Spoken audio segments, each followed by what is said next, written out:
à Dieu. Voilà, bonsoir à chacun d'entre vous, que le Seigneur nous bénisse ensemble dans la communion fraternelle, mais aussi dans la prière, dans l'adoration et dans la lecture et l'étude de la Bible, puisque c'est aussi une réunion d'étude de la Bible.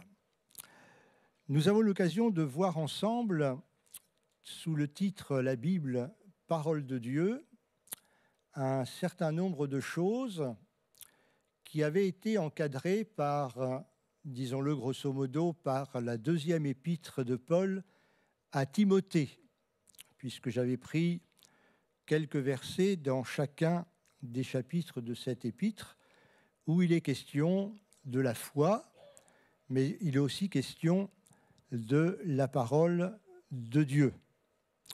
Nous avions cité 2 Timothée, chapitre 1, versets 3 à 5. Je vais les citer à nouveau.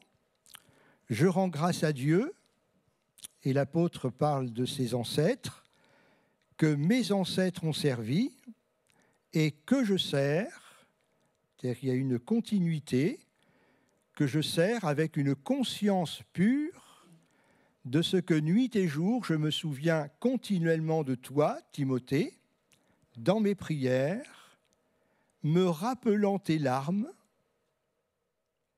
et désirant te voir afin d'être rempli de joie, et gardant le souvenir de la foi sincère qui était en toi, qui habita d'abord dans ton aïeul Loïs et dans ta mère Eunice, et qui, j'en suis persuadé, habite aussi en toi. » Donc l'apôtre Paul fait état de la continuité qu'il assure par rapport à ses ancêtres, qui étant sous la loi, ont servi Dieu dans ce cadre particulier et temporaire, et il fait allusion également pour Timothée à ce que la grand-mère et la maman avaient transmis au jeune Timothée la connaissance des Saintes Écritures et que cette connaissance des Saintes Écritures a produit quelque chose dans ce jeune, c'est-à-dire qu'il a été amené à la connaissance du salut et il a eu la foi. Et nous avions fait remarquer que la vie chrétienne, la vie d'église, la vie de famille chrétienne, c'est d'assurer justement cette continuité, cette transmission. L'histoire de la Bible et de la vie avec Dieu, de la Genèse jusqu'à l'Apocalypse, c'est une affaire de transmission. Nous avions cité également le chapitre 2, versets 1 et 2. « Toi donc, mon enfant, fortifie-toi dans la grâce qui est en Jésus-Christ, ce que tu as entendu de moi. » Moi, apôtre Paul, toi, Timothée, ce que tu as entendu de moi en présence de beaucoup de témoins, confie-le à des hommes fidèles, des gens de confiance, des gens qui vont prendre soin du trésor de la parole que tu as reçue, de la foi que tu as reçue, que tu leur transmets, ils vont en prendre soin eux aussi de la même façon. Et nous comprenons que peut-être arrivé au bout de la chaîne, ces valeurs-là doivent continuer d'exister.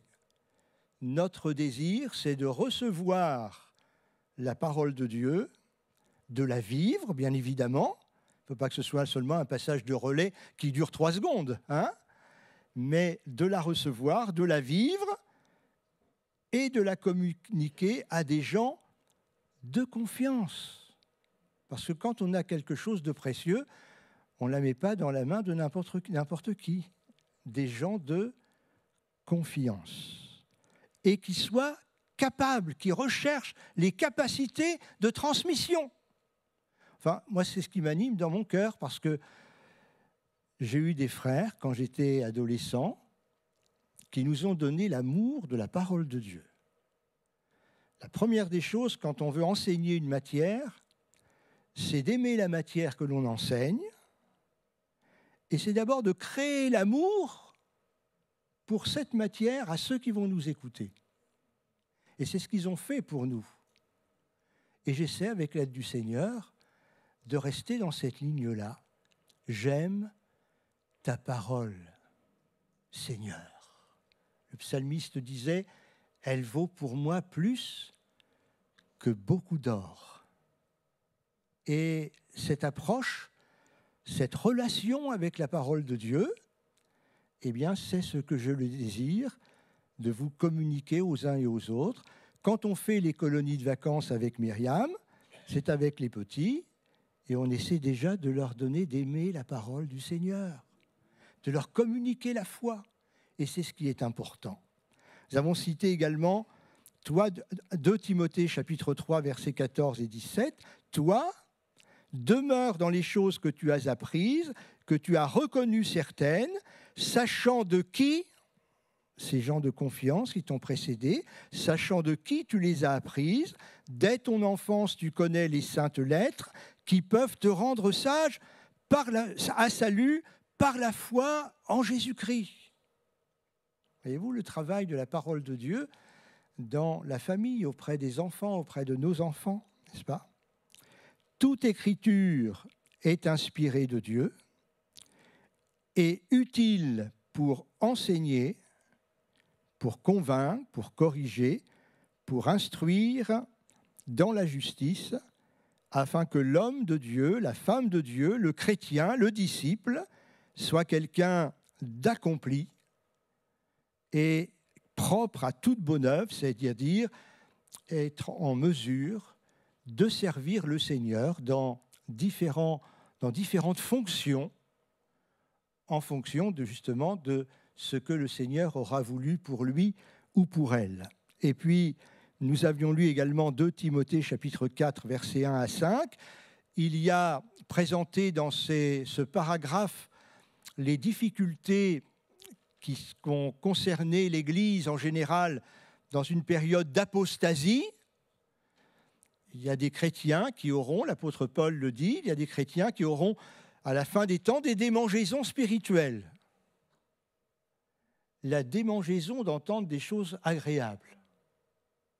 Mais on a lu dans le texte précédent que le but de la parole inspirée, c'est d'avoir un travail qui peut-être ne nous plaît pas toujours, puisque nous avons dit que la parole, elle est là pour enseigner, pas seulement pour faire de belles études bibliques et puis qu'on ressorte avec une tête bien pleine.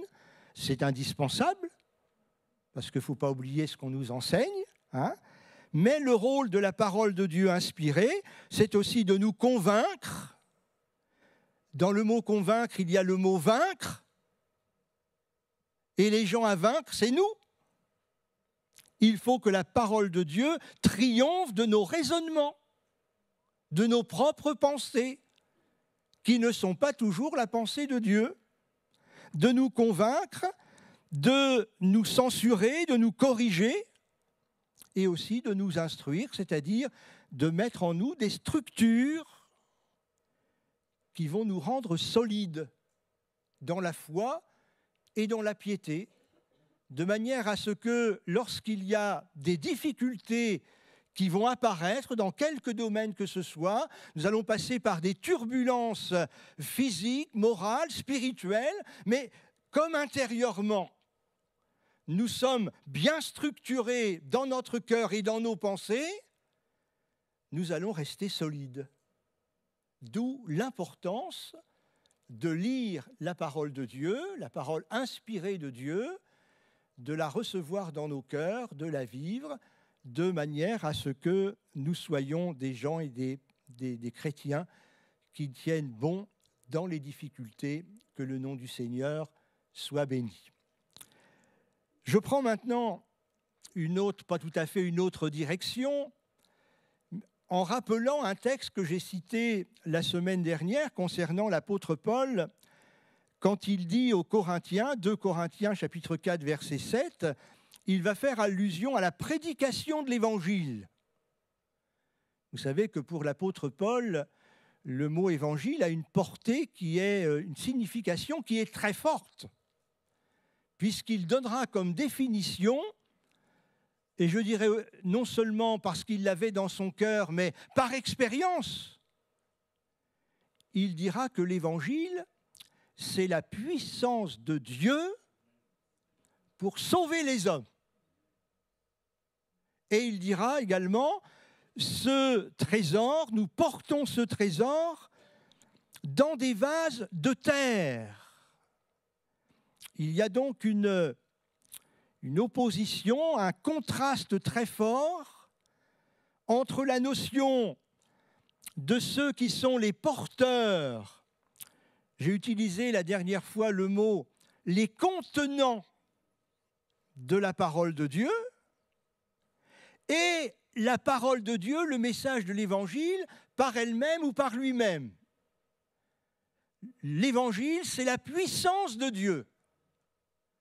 Mais Paul dit, le contenant, c'est quelque chose de fragile. Parce que la puissance divine, elle est dans l'homme, l'homme est fragile, l'être, il reste un être humain, même s'il était apôtre, et dira-t-il, afin que cette grande puissance, la puissance de Dieu qui est véhiculée par l'Évangile et par la parole de Dieu, que cette grande puissance soit attribuée à Dieu et non pas à nous. Et c'est à ce sujet que j'avais cité un psaume qui dit ceci, l'homme de Dieu disait déjà en son temps, non pas à nous, Seigneur, mais à ton nom, donne gloire. Avec des vases fragiles, le Seigneur peut faire des choses extraordinaires. C'est le propre de Dieu d'ailleurs. L'Écriture nous dit par ailleurs que Dieu a choisi les choses faibles, les choses fragiles, les choses quelquefois même insignifiantes, pour faire éclater sa gloire. Béni soit son nom. Je ne sais pas si vous avez déjà eu l'occasion d'entendre parler de cette découverte, j'allais dire qui est assez récente. C'était en 1947. C'est récent, 1947. Non, c'était hier. Quand je dis que c'est récent, j'en parle bien évidemment à la dimension de l'humanité, pour ne pas dire plus loin, à la dimension de la parole du Seigneur. La parole du Seigneur, vous savez qu'elle a ce qualificatif qui appartient à Dieu, c'est qu'elle est éternelle. Alors vous savez, 1947, après Jésus-Christ, ce n'est pas grand-chose pour le Seigneur. C'est une découverte récente par rapport, disons déjà, par rapport au canon de l'Écriture. Les premiers écrits avec les 5 premiers livres de la Bible de Moïse. Par rapport à l'histoire de la Bible, les pyramides d'Égypte, c'était hier. Vous comprenez? Il faut rester dans ces dimensions-là. Alors en 1947, il y a eu une découverte qu'on appelle la découverte de Qumran, où il y a quelques grottes qui sont à proximité de la mer Morte. Et je vais vous rapporter ce qui est écrit à ce sujet. Un jeune berger bédouin, Mohamed, s'est égaré dans la région située au nord de la mer Morte. Il y a là les ruines d'un ancien monastère. Tout à coup, il aperçoit une fente sombre. Il y lance une pierre qui, en tombant, fait un bruit si étrange que Mohamed a peur et il va chercher 2 autres hommes de sa tribu. Il pénètre dans une petite grotte où il distingue, malgré la pénombre, des vases en terre cuite. Voilà pourquoi je vous ai parlé que Dieu se sert des vases en terre cuite, fragiles. Croyant avoir découvert un trésor, les bergers s'empressent de briser les poteries. Ils n'y trouvent ni or, ni bijoux, mais simplement des rouleaux de cuir et de papyrus. Déçus, ils les jettent dans un coin. Puis, ayant pensé qu'ils pourraient peut-être en tirer quelque argent, ils emportent les rouleaux les mieux conservés pour quelques sous. Une liasse de quelques rouleaux devient la propriété d'un homme religieux orthodoxe de Jérusalem, Yeshua, Samuel, qui ne se rend pas compte de l'intérêt de son acquisition, jusqu'à ce qu'ils reçoivent la visite de quelques experts de l'Institut américain de recherche orientale. Dès le premier examen, les archéologues constatent qu'il s'agit de manuscrits bibliques d'une importance exceptionnelle. L'un des rouleaux de 7 mètres porte le texte intégral du livre du prophète Ésaïe. Entre Ésaïe et 1947, il s'est déroulé quelques années. C'est le professeur Libby qui est chargé d'expertiser les manuscrits. Le rouleau d'Ésaïe date d'environ 100 ans avant Jésus-Christ.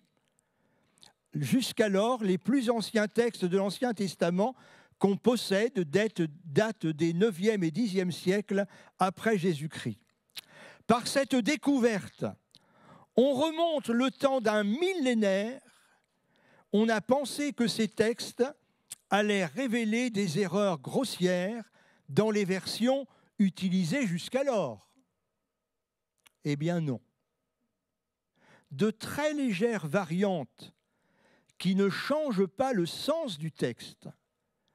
On voit que Dieu a veillé sur sa parole au cours des siècles pour qu'elle arrive jusqu'à nous, les Rouennais, et pour les autres aussi, qu'elle arrive jusqu'à nous dans toute sa pureté.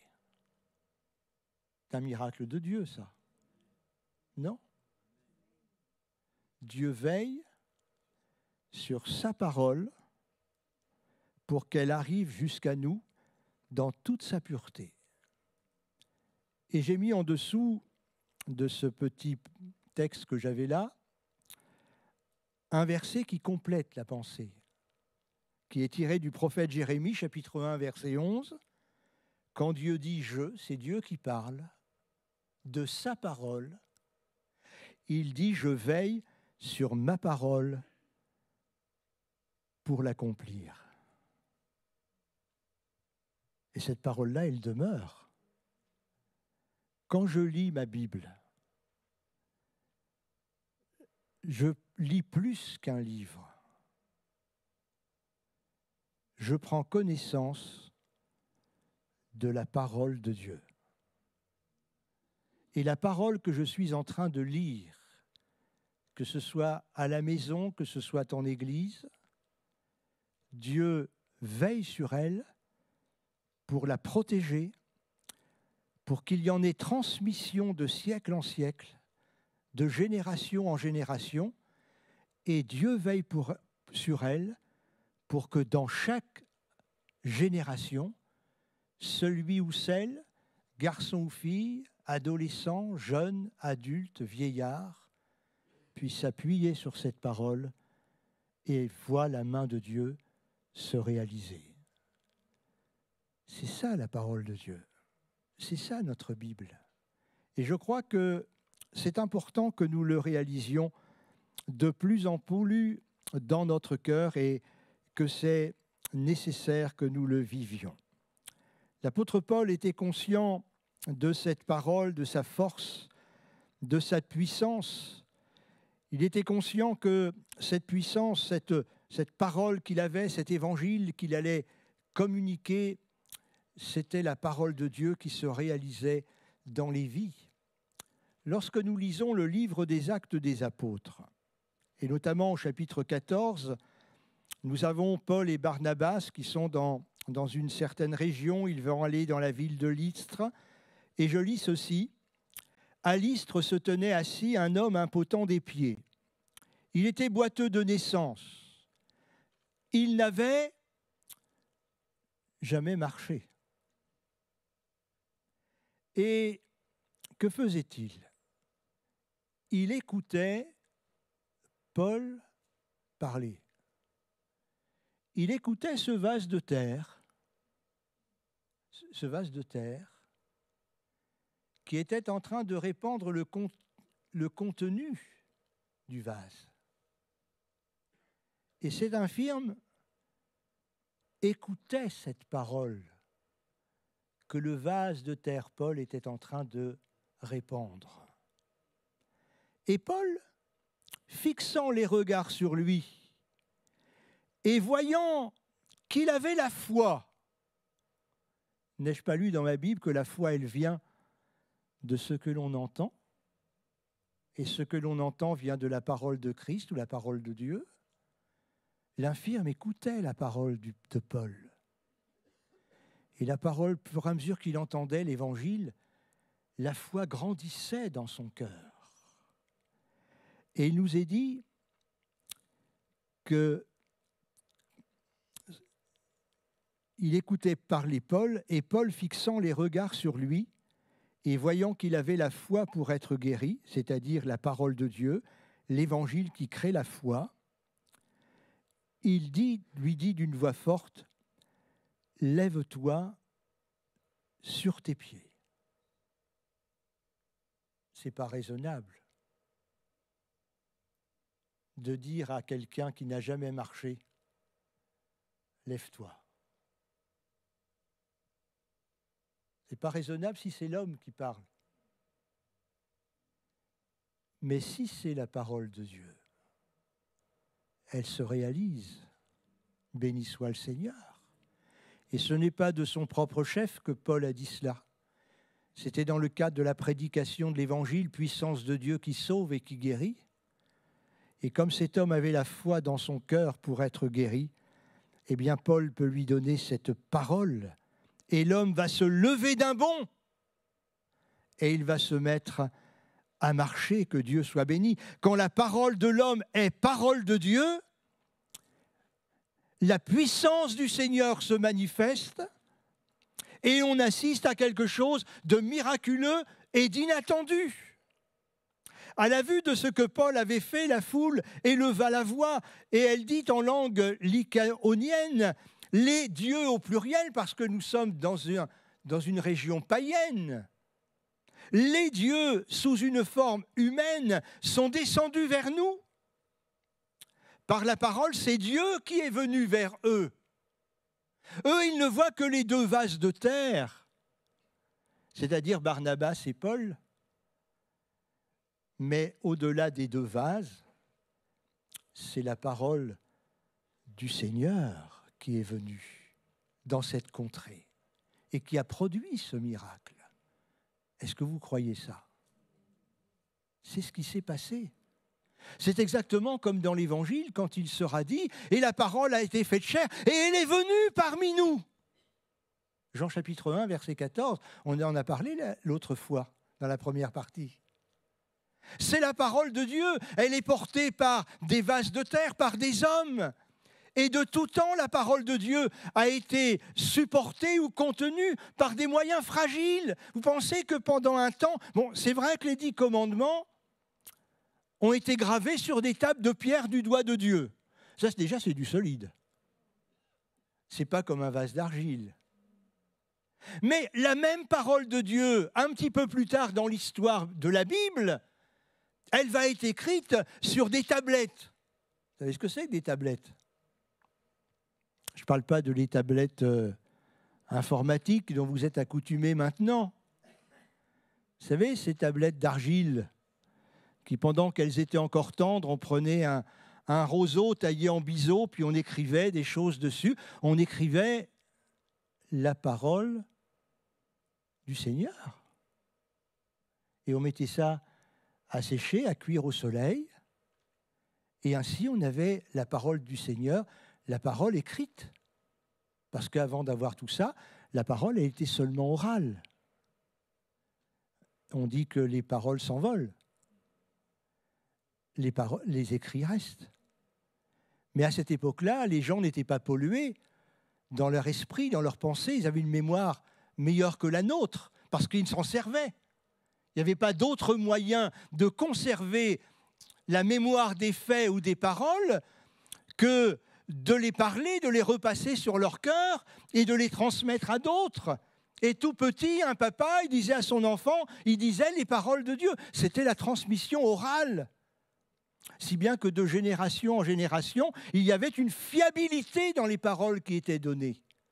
Mais à un moment donné, avec certains progrès, on a écrit, il y a eu l'écriture avec les tablettes et puis des papyrus, etc., etc. Mais c'était quand même des moyens fragiles. Mais ça n'empêche que lorsque quelqu'un lisait la parole de Dieu, que ce soit sur une tablette d'argile, fragile, que ce soit sur un papyrus, que ce soit sur une peau en cuir, c'était toujours du fragile. Mais c'était toujours la parole de Dieu.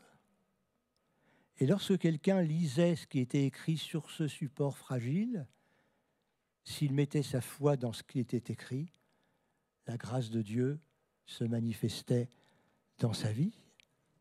Aujourd'hui, une Bible, c'est fragile. C'est du papier. Mais c'est la parole de Dieu. L'efficacité de la parole de Dieu, Bible, ne dépend pas du prix qu'on y met. Vous savez ça? À la librairie La Réponse, il y a des Bibles à 2,50 € qui sont faites avec du papier recyclé, très écologique. Il y a des Bibles à 100 €, 150 €, 200 € si vous voulez.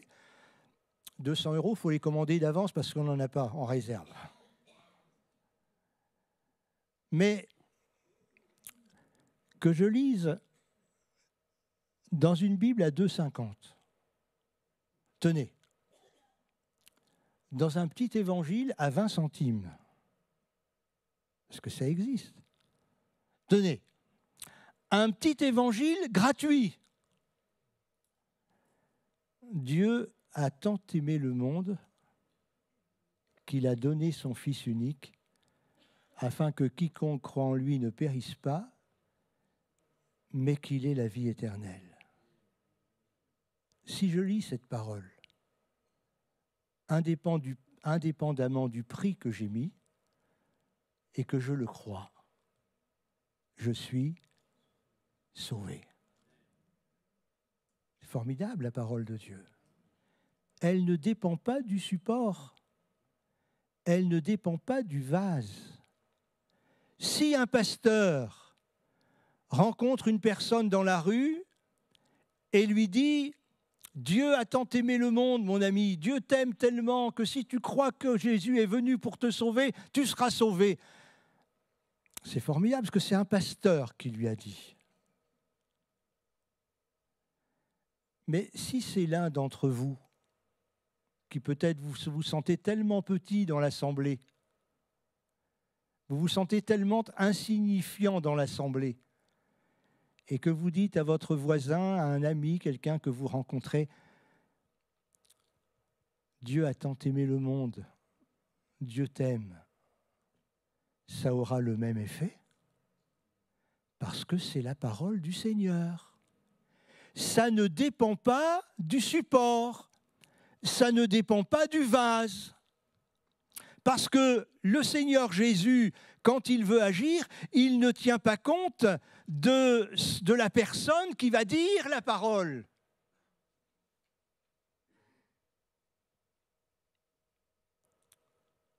La Bible nous dit, dans l'évangile de Marc, qui se termine d'ailleurs de cette façon, après avoir donné la mission d'aller annoncer l'évangile, il nous sera dit que le Seigneur travaillait avec eux et il confirmait quoi? Vous êtes muets. Il confirmait sa parole par les miracles qui l'accompagnaient. La guérison de cet infirme de Lystre n'avait pas pour but de valoriser les hommes Barnabas et Saul ou Paul, c'était de manifester la gloire de Dieu en faveur d'un homme qui était infirme. Béni soit Dieu. C'est ça, la parole de Dieu. Et c'est important que nous le comprenions. Vous connaissez la parabole que l'on appelle la parabole du semeur. Oui ou non? Que je vous fasse parler un petit peu, sinon, si je parle tout seul, je risque de vous endormir. J'espère que non. Je regarde un petit peu les yeux. Bon, ça va. Vous connaissez la parabole du semeur? Comment commence-t-elle? Un semeur sortit pour semer. Semer quoi? De l'ivraie. Vous n'êtes pas d'accord avec moi? Le frère Saclier me fait ça. Pour semer sa parole. Pour semer sa semence, pardon. J'anticipe. Alors il va donner les 4 terrains. Et ensuite, aux disciples, il va leur en donner l'explication. Et il va dire la semence, c'est la parole de Dieu. C'est ça qui est important. C'est la parole de Dieu. Une semence, ça peut paraître insignifiant. D'ailleurs, Jésus utilisera l'image d'une graine très petite, qui est la graine de sénévé. Et il dira, si vous aviez de la foi gros comme un grain de sénévé, vous pourriez faire des choses exceptionnelles. Vous pourriez surmonter les obstacles, puisqu'il parlera de la montagne qui peut se déplacer. Et puis, il y a aussi le grain de blé, la semence, il jette la semence. Et en réfléchissant à cette image de la semence, j'ai repensé à un nom qui prophétiquement a été donné à Jésus et dont on ne parle pas souvent. Voilà une énigme. Hein? Un nom qui est donné au Seigneur Jésus et un nom dont on ne parle pas souvent. C'est dans le livre du prophète Zacharie. L'affichez pas trop tôt, sinon tout le monde va donner la réponse. Je cite quand même le verset. « Ainsi parle l'Éternel. Voici un homme dont le nom est Germe. Il germera dans son lieu et il bâtira le temple de l'Éternel, il bâtira la maison de Dieu. » L'apôtre Paul écrira plus tard, lorsque l'Église commençait à progresser, à se développer, il dira « La maison de Dieu, c'est vous ». Ce texte de Zacharie, chapitre 6, verset 12, c'est un texte prophétique, un texte messianique. L'homme dont on donne le nom, le germe, c'est le Seigneur Jésus. Si vous avez un petit peu de temps, vous récupérez un grain de blé, vous enlèverez la petite pellicule et vous verrez qu'à une extrémité, il y a le germe. Il y a la vie. C'est ça qui est important dans le germe. C'est lui qui porte la vie. Et quand le grain de blé meurt, le germe pousse et il porte du fruit. Un semeur sorti pour semer, La semence, dit Jésus, c'est la parole de Dieu. Qu'est-ce qui fait la force de la parole de Dieu? C'est Jésus. Toute la parole de Dieu est là pour nous révéler Jésus. La parole de Dieu et Jésus, ils font un. La parole a été faite chair. La parole s'est incarnée dans un corps qui a pris naissance déjà à Nazareth, qui est venu au monde à Bethléem, qui a grandi au milieu des hommes et qui accomplit son ministère. Et l'évangéliste dira, eh bien, cette parole, elle est venue parmi nous, pleine de gloire et de vérité. Et nous avons vu sa gloire se manifester. Et c'est l'évangile, le germe. Et ça va même plus loin, puisque cette idée, cette image de germe, et dans le texte original, le mot peut être traduit aussi de cette manière, et ce passage, vous le connaissez bien, Isaïe 53, qui a cru à ce qui nous était annoncé, qui a reconnu le bras de l'Éternel. Alors là, il y a une idée de force, le bras de Dieu. Et pourtant, son apparence initiale, c'était méprisable, c'était insignifiant. Il s'est élevé devant lui comme une faible plante, comme un rejeton qui sort d'une terre desséchée, ni beauté ni éclat pour attirer nos regards. Son aspect n'avait rien pour nous plaire, et pourtant, c'était le Fils de Dieu en personne qui venait pour sauver l'humanité. Béni soit Dieu. Jésus dira, en vérité, je vous le dis, si le grain de blé, et il parle de lui là, si le grain de blé ne meurt, il reste seul. Mais s'il meurt, il porte du fruit, parce que la mort n'a pas le dernier mot. Jésus est mort à la croix, mais le germe de la vie, est sorti du tombeau. Et il communique la vie à tous ceux et toutes celles qui reçoivent sa parole et qui reçoivent le Seigneur Jésus. Que Dieu soit béni. Et cette dernière citation, et nous terminerons par là ce soir, de Jean chapitre 10, versets 17 et 18, « Le Père m'aime, parce que je donne ma vie, afin de la reprendre. Personne ne me l'ôte, mais je la donne de moi-même. J'ai le pouvoir de la donner, mais j'ai le pouvoir de la reprendre. Tel est l'ordre que j'ai reçu de mon Père. » La parole de Dieu, c'est la vie. On l'appelle aussi la parole de vie. Et quand nous lisons la Bible, au-delà du livre, au-delà du contenant, il y a la vie de Dieu. Il y a le conseil de Dieu. Dans la parole, dans la Bible, il y a toute la science de Dieu, toute la connaissance de Dieu, tout l'amour de Dieu, toute la bonté de Dieu, toute la miséricorde de Dieu. Quand je lis la Bible, je me nourris de Dieu. Et c'est pour cela que ce n'est pas, je dirais, une garantie de bonne vie chrétienne ou de mauvaise vie chrétienne en fonction de si on lit ou on ne lit pas la Bible. C'est pas ça. C'est que de lire la parole de Dieu, c'est vital. Je ne parle pas de la carte vitale, la carte verte. C'est une question de vie ou de mort.